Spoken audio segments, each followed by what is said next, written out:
1971 का पार्ट 2 चल रहा है। शेख मुजीब की जमात 167 नशिस्तें लेगी थी और दूसरी तरफ भुट्टो साहब की जमात 86 नशिस्तें हुकूमत बना के अक्सरियत को अकलियत में बदल गई। आज बांग्लादेश आपके सामने।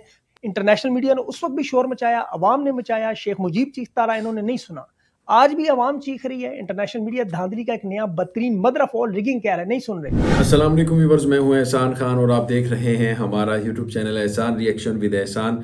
मैं उम्मीद करता हूं आप जहां भी होंगे एंजॉय करते होंगे, मज़े में होंगे और फिट फाट होंगे। व्यूअर्स, पाकिस्तान में जो इलेक्शन हुआ है उसके ऊपर एक वीडियो है और उसको बहुत ज़्यादा रिलेट किया जा रहा है बांग्लादेश के साथ। जी हाँ, 1970 में जब इलेक्शन हुआ था दिसंबर में, तो उस वक्त शेख मुजीबुर रहमान ने जो सीट्स ली थी वो बहुत ज़्यादा थी, यानी 167 के करीब थी, 70 के करीब थी। लेकिन जो अपना जुल्फ़िकार अली भुट्टो साहब थे, उन्होंने उस वक्त तकरीबन 80 के करीब सीट्स जीती थी। और हुआ कुछ इस तरह था जो अब हो रहा है, यानी अब 2024 में जो अभी इलेक्शन हुआ है 2 दिन पहले, वो सूरत हाल उसके साथ बहुत ही ज़्यादा मैच कर रही है। इसके ऊपर वीडियो देखेंगे, फिर उसके ऊपर हम बात करेंगे कि शेख मुजीबुर रहमान को उस वक्त, हालांकि उसकी सीट ज़्यादा थी, वो उसको इक़्तिदार दे देना चाहिए था, हुकूमत दे देनी चाहिए थी, लेकिन जुल्फ़िकार अली भुट्टो को वज़ीर आज़म बदकिस्मती से बना दिया गया, जिसकी वजह से जो ईस्ट पाकिस्तान है वो हमसे अलग हो गया। और इस तरह जो सकूत ढाका का वजूद है, सकूत ढाका हुआ। ये नाज़रीन इकराम, अब ये जो इलेक्शन है 2 दिन पहले जो हुआ है उसमें भी यही कुछ है। यानी आप देखें कि 180 सीट्स किसकी हैं, इमरान खान की हैं, लेकिन 60 सीटें किसकी हैं, सारी वो नवाज शरीफ की हैं। वो एक स्पीच करने जा रहा है और फिर हुकूमत को बनाने के लिए कौन दावेदार है, वो नवाज शरीफ है। वो कहता है मैं बनाऊंगा। इलेक्शन कौन जीत रहा है, इमरान खान जीत रहा है। 45 फॉर्म के साथ सबसे आगे कौन है, इमरान खान है।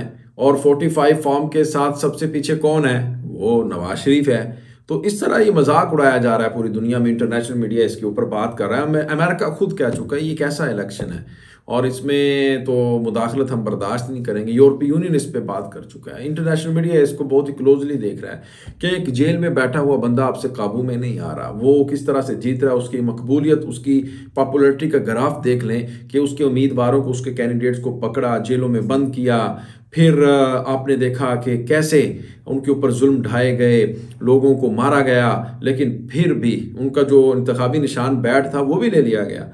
लेकिन उसके बावजूद भी इमरान खान ने क्लीन स्वीप करके रख दिया है। और नाजरीन, आइए इसके ऊपर वीडियो पहले देखते हैं, फिर इसके ऊपर हम बात करेंगे। वीडियो देखने से पहले चैनल को सब्सक्राइब कर लें और बेल आइकन भी प्रेस कर दें। 3 2 1 एंड क्यू। बिस्मिल्लाहिर्रहमानिर्रहीम, अस्सलाम वालेकुम। मैं हूं सैबी काज़िम, मेरे साथ शुएब शाहीन साहब मौजूद हैं। अभी पाकिस्तान की तारीख में एक बड़ा मजाक, 62 नशिस्तों से नवाज शरीफ ने नौटंकी फतह का ऐलान किया। लेकिन बहुत बड़ी खबर आपको मैं यूके, यूएसए, ईयू की आने में दूंगा। अभी तरीके साहब को चाहिए था बैरिस्टर गौर से भी कल सरकारी नतायज जो इनके आए थे उसी पे ही प्रेस कॉन्फ्रेंस करवा देते।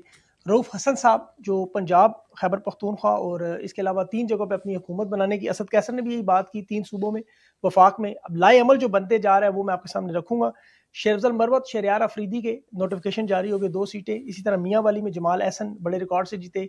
डीजी खान में एक क्लीन स्वीप किया लेकिन वहाँ 2 नंबरी की जा रही है। सरगोदा में जैसे 5 में से 4 नशिस्तें पीटीआई जीत चुकी है, नोटिफिकेशन जारी नहीं कर रहे, लोग वहाँ धरना दिए हुए बैठे हुए हैं। इलेक्शन कमीशन की पंजाब असेंबली की अगर सूरत हाल बताऊँ तो वहाँ पर 123 के उम्मीदवार नजर आ रहे हैं। बलोचिस्तान में नून लीग और पीपल्स पार्टी मुकाबले में अभी लगी हुई है। बिलावल भुट्टो की नवाज शरीफ साहब ने मदद मांग ली।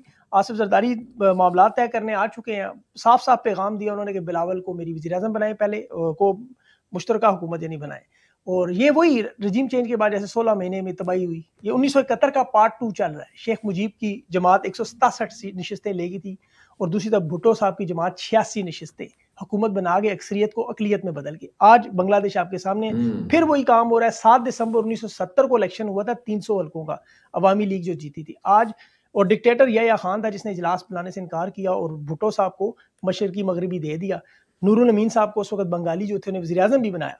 लेकिन उसके बाद जो मामला हुआ वो आपके सामने है। 1 साल के बाद बांग्लादेश बना। तो ये याद रखें कि बांग्लादेश इलेक्शन के अगले हफ्ते नहीं बना, 1 साल के बाद 1972 में पाकिस्तान टूट गया। फिर उसके बाद असेंबली का इजलास हुआ, यहया खान ने इस्तीफा दिया और उसके बाद आप याद रखें पुरअमन बक्से का इनकलाब रोका जाए तो फिर खुदा न ख्वास्ता मुल्क टूटते हैं। इंटरनेशनल मीडिया ने उस वक्त भी शोर मचाया, अवाम ने मचाया, शेख मुजीब चीखता रहा, इन्होंने नहीं सुना। आज भी अवाम चीख रही है। इंटरनेशनल मीडिया धांधली का एक नया बदतरीन मदर ऑफ ऑल रिगिंग कह रहा है, नहीं सुन रहे। याह्या खान भी 1 साल बाद चला गया। इस तरह ये लोग चले जाएंगे, लेकिन मुल्क खुदा न ख्वास्ता टूट जाएगा। गैर फितरी ज़बरदस्ती की शादी, वही नून लीग पीपल्स पार्टी मौलाना अदम एतमाद के बाद जो तबाही कर गए, आज फिर वही, और नवाज शरीफ भुट्टो का किरदार। अवामी लीग के जीते हुए उम्मीदवार उठा रहे थे, आज तहरीक इंसाफ के उम्मीदवार उठा रहे हैं। नज़र फॉर्म 45 पे, फॉर्म 45 छीन लें किसी तरह अदालत में ताकि चैलेंज ना हो, लेकिन तहरीक इंसाफ ने अपनी 4 स्टेप पॉलिसी बनाई हुई है। नवाज शरीफ से उन्होंने तकरीर कराई, अब आज़ाद उम्मीदवारों पर हाथ डालेंगे।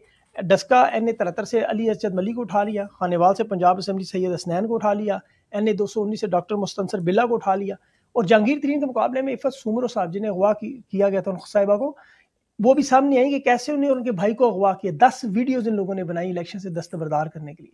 ये गलाजत की हर हद क्रॉस कर गए। नाजरीन, आपने इनकी वीडियो देखी है और वो यही बात कर रहे हैं कि दिसंबर 1970 की बात है, जब अक्सरियत को अकलियत में बदल दिया गया, मेजॉरिटी को मिनॉरिटी में बदल दिया गया, कैसे नाइंसाफ़ी की गई और इक़्तिदार नहीं दिया गया, शेख मुजीबुर रहमान को वज़ीर आज़म नहीं बनाया गया। फिर हुआ क्या? मुल्क टूट गया, एक और मुल्क बन गया, और आज वो बांग्लादेश के नाम से है। वो कह रहे हैं कि अब भी वैसे ही करने की कोशिश की जा रही है। एक जमात जो सबसे ज़्यादा इस वक्त इलेक्शन में सीट हासिल कर चुकी है, और उसको अब वो कह रहे हैं कि वज़ारत उज़्मा में इक़्तिदार नहीं सौंपा जा रहा, बल्कि नवाज शरीफ दूसरी साइड पे हैं जो इस इलेक्शन में बहुत कम सीटें ली हैं कौमी असम्बली की, और उनको इस वक्त वज़ीर आज़म बनाने की कोशिश की जा रही है। नाज़रीन, आपका इसके ऊपर क्या कहना है? पाकिस्तान के इलेक्शन पे आपके पास क्या मालूमात हैं, क्या पूछना चाहते हैं, क्या देखना चाहते हैं, बताइएगा कमेंट सेक्शन में। मिलेंगे इंशाल्लाह नेक्स्ट वीडियो में, तब तक के लिए अल्लाह हाफिज़।